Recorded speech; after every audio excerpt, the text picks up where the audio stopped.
মালদা শহরে শুরু হলো হাজরা নৃত্য। চড়ক পুজো উপলক্ষে বিভিন্ন দেবদেবীর সাজে ঘুরে অর্থ সংগ্রহ করেন গাজন শিল্পীরা। টানা এক মাস সংযমের পর চৈত্র সংক্রান্তিতে বিভিন্ন এলাকায় অনুষ্ঠিত হবে এই চড়ক উৎসব।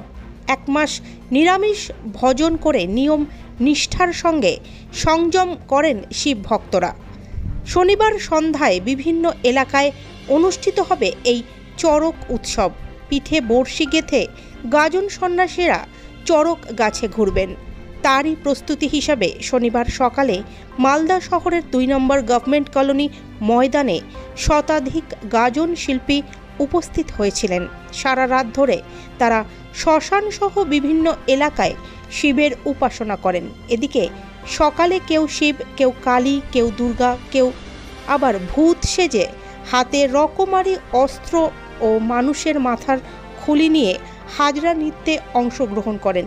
নৃত্য করে সারা শহর পরিক্রমা করেন এই গাজন সন্ন্যাসীরা। এদিন সকালে গাজন শিল্পীদের শোভাযাত্রা দেখতে রাস্তার দুই ধারে ভিড় জমান হাজার হাজার মানুষ। সারাদিন ধরে বিভিন্ন ধর্মীয় কর্মসূচির পর সন্ধ্যাবেলা ঘোরানো হবে চড়ক। কি জন্য আজকে আপনাদের এই র্যালি? আজকে কিসের আপনারা অনুষ্ঠান? এটা আমাদের একটা শিব পূজা অনুষ্ঠান, প্রতি আমাদের হয়। দীর্ঘদিন ধরে আমরা এই শিব পূজা করে আসছি। এর নাম হচ্ছে চড়ক পূজা। বিকালবেলা করে ওই পিঠে বংশী লাগিয়ে কাঠের পুজো করবে। তারপরে দর্শকদের অনুরোধে আরও কিছু খেলা দেখাবে আমার কমিটি। দেখে এইভাবে করে তোমাদের পুনরায় আনন্দ দিয়ে আমার বক্তব্য এখানে আমি শেষ করব। আপনার নাম?